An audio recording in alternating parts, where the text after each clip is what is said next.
तुम लोग कभी ये इमेजिन कर सकते हो कि हमारे डीएचएच सीन में कोई रिएक्शन चैनल या फिर हिप हॉप कंटेंट क्रिएटर किसी मेन स्ट्रीम रैपर को डिस कर देता है या फिर किसी मेन स्ट्रीम रैपर के लिए डिस ट्रैक ड्रॉप करता है, जैसे कि एमिवे बंटाई, कृष्णा, रफ्तार, एमसी स्टैन, हनी पाजी, बादशाह भाई, इनके लिए कोई रिएक्शन चैनल के साइड से डिस्ट्रैक्ट हमें देखने को मिलता है। हमारे सीन में ऐसा होना थोड़ा सा मुश्किल है, पर वेस्ट में ऐसा हुआ है। Kenox hill, who is a prominent hip hop creator और hip hop reaction channel, even मैं भी इनकी रिएक्शन वीडियोस देखता हूं और जब बात आती है बार ब्रेकडाउन की या फिर सॉन्ग ब्रेकडाउन की, he is one of the best. Even भाई ने कुछ डीएचएच आर्टिस्ट जैसे कि कृष्णा के गानों को भी ब्रेकडाउन कर रखा है, तुम में से काफी सारे लोगों ने देख रखा होगा। केनॉक्स हिल ने ड्रेक के लिए एक डिस ट्रैक ड्रॉप किया है। Drinking act the double act, taking bubble baths and couples therapy, they cuddling with bubble wrap. Hey, anything to cover bag and up the numbers back. But why rapping lawsuits? He got a couple racks. Check his wheelchair, Jimmy never walked the walk. और सिर्फ केनॉक्स ही नहीं बल्कि currently Drake को पूरा waste का hip hop community, reaction community boycott कर रहा है। Drake alleges in a lawsuit that UMG permitted content creators such as Kai Cenat, Zia's, No Life Shack, RDC Gaming, and Cartier Family to monetize reactions to Not Like Us. Man, bro, because I got to, bro. That's the first thing I woke up to this morning. I'm like, bro, what the like? So, इस incident को हम पिछले साल के and में जो hip hop reality show ने रोहन भाई के साथ किया था, उसके साथ कंपेयर कर सकते हैं।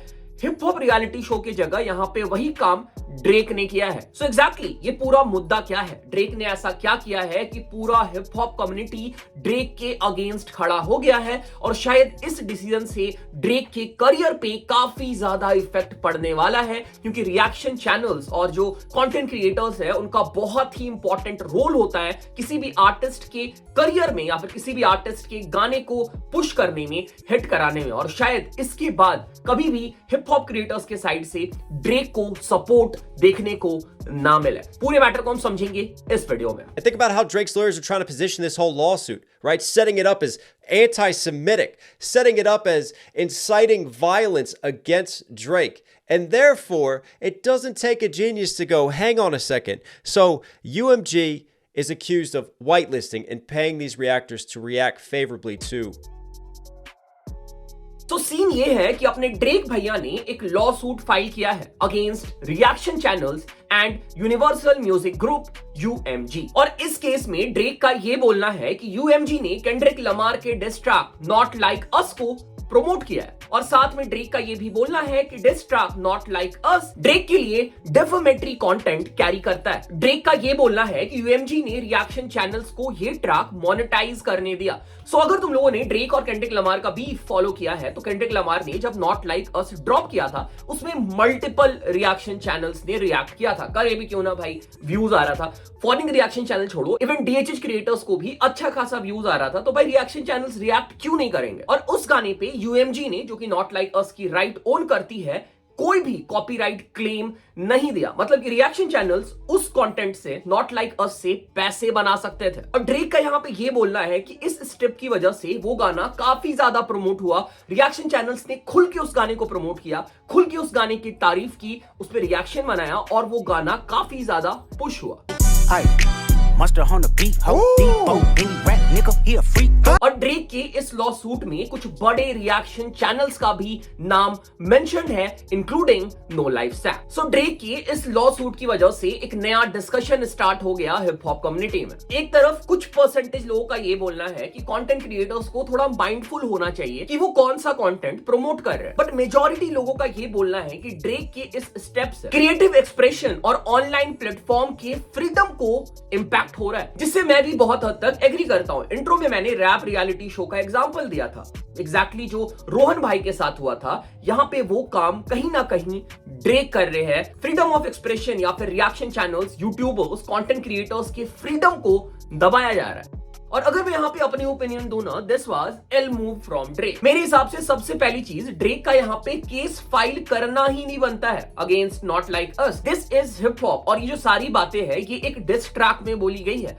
ऐसा नहीं है कि ड्रेक ने अपने डिस ट्रैक में नहीं बोला है। ड्रेक ने भी अपने डिस ट्रैक में काफी ज्यादा एलिगेशन लगाया है केंड्रिक लमार के ऊपर विदाउट एनी प्रूफ। तो क्या केंड्रिक लमार भी डिफेमेशन फाइल कर सकते हैं, चाहे तो ड्रेक के ऊपर? ये कोई दो दोस्त या फिर फैमिली के बीच की लड़ाई नहीं थी। हिप हॉप में हमने पास्ट में बहुत बार देखा है कि रैपर्स एलिगेशन लगाते हैं, एक दूसरे को डिस करते हैं, बट इसका मतलब ये नहीं है कि भाई तुम डिफेमेशन केस फाइल कर दोगे। और चलो ड्रेक भैया ने लॉ सूट फाइल किया भी, तो इसमें रिएक्शन चैनल्स को क्यों लपेटा? रिएक्शन चैनल्स की इसमें क्या गलती है? यूएमजी ने यहाँ पे बहुत ही स्मार्ट खेला कि भाई अगर हम कॉपीराइट फ्री कर देंगे कंटेंट तो हमारा कंटेंट पुश होगा। That was a really smart move by UMG. पर इसमें रिएक्शन चैनल्स या फिर हिप हॉप कंटेंट क्रिएटर्स का कुछ लेना देना ही नहीं है। उन्हें जिसका कंटेंट पसंद आ रहा है या फिर जिसका गाना पसंद आ रहा है, भाई उसकी तारीफ हो रही है, उसको वो लोग सपोर्ट कर रहे हैं, और ड्रेक भैया ने उन्हीं को लपेट लिया। सो जैसा मैंने बताया, this was a really L move from Drake, और इस मूव से ड्रेक के करियर को बहुत ज्यादा इंपैक्ट जाने वाला है, क्योंकि मेरे हिसाब से ड्रेक ने इस स्टेप से अपना long term impression hip hop community में खराब कर लिया है। भाई इतना पैसा है ड्रेक भैया के पास, कोई अच्छी मैनेजमेंट हायर कर लेते। ये कैसा डिसीजन है भाई कि डिस ट्रैक के ऊपर लॉ सूट फाइल करना है? लॉ सूट फाइल करना है तो उसमें रिएक्शन चैनल्स को भी लपेट देना है। Very bad. So now Drake is seeking this defamation claim, which means this was never really about the music industry and saving the little guy from getting bullied by the machine. It was about him having his feelings hurt and being a very sore loser. Okay, so this was it. This was the whole situation between Drake and reaction channels. We are glad कि भाई DHH में ऐसे artist नहीं है, नहीं तो पता नहीं अभी सारे कंटेंट क्रिएटर्स के ऊपर डिफेमेशन केस रहता। ठीक है कि भाई तुमने उसे क्यों सपोर्ट कर दिया, तुमने उसके सपोर्ट में क्यों रिएक्शन वीडियो बना दिया, भाई क्या ही बोलो। सो तुम लोगों की क्या ओपिनियन है अपने ड्रेक भैया के इस मैटर के ऊपर कमेंट करके बताना, और चैनल पे पहली बार चैनल सब्सक्राइब करो, सपोर्ट करो, प्यार दिखाओ। इंस्टाग्राम पे फॉलो कर सकते हो, डिस्कॉर्ड ज्वाइन कर सकते हो, इंस्टाग्राम पे जरूर से फॉलो कर लेना। एक्सक्लूसिव कंटेंट सबसे पहला अपडेट इंस्टाग्राम पे आता है, फॉलो कर लेना, और मिलते हैं अगले वीडियो पे। बाय।